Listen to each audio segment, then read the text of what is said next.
They may have bonuses, workers may have bonuses, but those bonuses are worthless. The bonuses means nothing. We are talking about a domestic worker, for example, who is earning Zim dollar 900. And Zim dollar 900 is only able to buy them 9 loaves of bread, as I've said. We are looking at a teacher who is earning 12,500.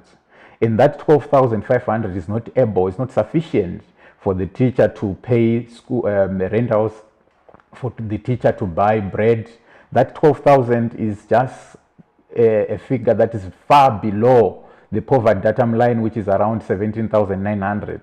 It is also far below the Consumer Council food basket that is around 21,000. We are talking here about an average worker in the industry, in private sector, who is earning 2,500. That 2,500 is only about 4% of the Consumer Council basket, and it's only about 14% of the poverty datum line according to Zimsters. So even if they get ×2, a bonus on that, that bonus is worthless. So what we are saying to government is that the government is committing an economic genocide against workers and citizens. People have been enslaved, all workers have been enslaved. We are working for nothing. And that is also destroying the capacity and the capability of an economic recovery for this country. Some sectors have already been affected. There's low demand because there's low disposable incomes. So if you go to sectors like hire purchase, no one can still buy on hire purchase. That sector has been destroyed. If you go to real estate, there are no longer mortgages. If you go into many other sectors, tourism, for example, no one can go from Mutare to Victoria Falls, Mutare to Great Zimbabwe. So we have destroyed those sectors because we have decided to enslave all workers in this country. So there's no joy, there's nothing for workers to cheer about. And the issue is we have got a state failure. The state has failed. So the only way to address the state failure is to bring back people into the economic development policies of the country. People must speak to the issues that they want to be addressed. Instead of harassing people, intimidating people, jailing people who are raising dissenting voice, the government must now listen to the voices of the people. But for workers, we cannot wait until December. We cannot wait until we starve. This is why the Zimbabwe Congress of Trade Unions is calling upon all workers to unite. We are planning and organizing a general strike for all workers, and the dates and times are coming soon. So workers have to choose either to organize, collectively fight back, or to starve in their homes. Why then do you go to resorting to a strike where there is a negotiating tripartite forum? So the tripartite negotiating forum is the tool that we must be using as a country to address the challenges in the labor market. But we have been pushing for this for the past 2 decades, since 1998. ZCTU has been pushing for the tripartite negotiating forum. We have been pushing for it to be legislated. Now it is legislated, but we expected it to be functioning. So from February this year, we've been trying to negotiate with government. We've been trying to ask the government to reverse SI 142. When government decided to bring in the Zim dollar, it did not consult anyone. We knew that the fundamentals, the economic fundamentals were not right. The Zim dollar was not going to maintain its purchasing power. We knew it was going to create inflation because they were going to print money and increase money supply like we used to see in 2007 and 2008.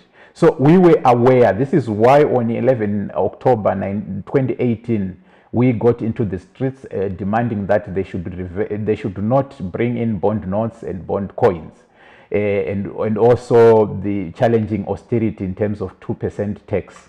So we knew the implications, but instead of listening to us, they arrested us, they brutalized us. So we have been negotiating at the tripartite negotiating forum from February, and we have failed. We have seen that the government is not interested in discussing and negotiating and consulting at the tripartite negotiating forum. We have seen that the platform has been rendered useless. Just 2 weeks back we were there. We tried to discuss, we tried to negotiate. The government is not listening to anyone. So there's nothing that is coming out of the tripartite negotiating forum. We have declared a deadlock already at the tripartite negotiating forum. This is why we are calling workers to exercise their rights, their constitutional right.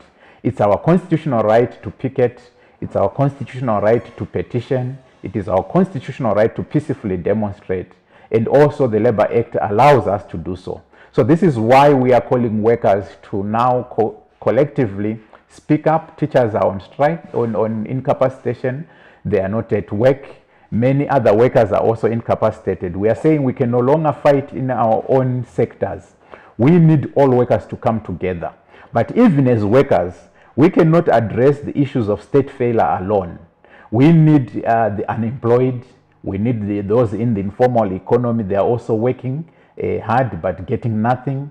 We need the peasant farmers who are buying their inputs in US dollars, but when selling they are dictated that they should sell in bond notes or RTGS. So farmers, tobacco farmers are losing out, goats breeders are losing out, cotton farmers are losing out.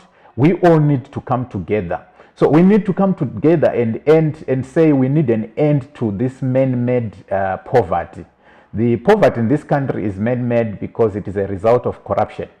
So we need to stop corruption, and we cannot stop corruption as workers only. We need all citizens to take a stand and say we are not going to tolerate corruption. We are going into the streets. We are coming out of the streets when there's no corruption or when there's commitment to end corruption. The poverty that we have is man-made. It is a result of poor policies like the Transitional Stabilization Program and now the NDS that they're trying to come up with. Programs, policies that seek to enrich a few at the expense of the majority. So we need everyone. We are calling for all Zimbabweans, despite your political affiliation. There's no ZANU-PF person who can go in OK and buy using the ZANU-PF card. You can't also do it because you are an MDC. If you are a worker, you use your salary to buy your food, you use your salary to pay your rentals, to send kids to school. Look at it now, school fees has been increased, electricity has been increased, toll fees have been increased, all rates have been increased, prices of goods and services are pegged in US dollars, they are increasing daily. A kg of meat is now going for $4 to $4.50 US. How many of us are earning sufficient to be able to be food secure? So this is a crisis, a national crisis. And where you have state failure, you cannot look upon those who have failed you to remedy it. So it's not going to, the remedy is not going to come from government. The remedy is not going to come from the state. In all institutions, you can't even expect the parliament to work, because part of the reasons why we've got a state failure is the state has been militarized. So we do not have the democracy in this country. So you cannot use democratic institutions like parliament, like tripartite negotiating forum, not even the Poland quasi-political dialogues that the state has come up with. You cannot use any of those. The only thing that can countervail military power is the power of the people. So this is why we are calling all citizens, all workers, to come together and say, we need decency, we need restoration of our dignity, we need prosperity in our country, we need to end corruption, poor governance, state brutality, and militarization of the state.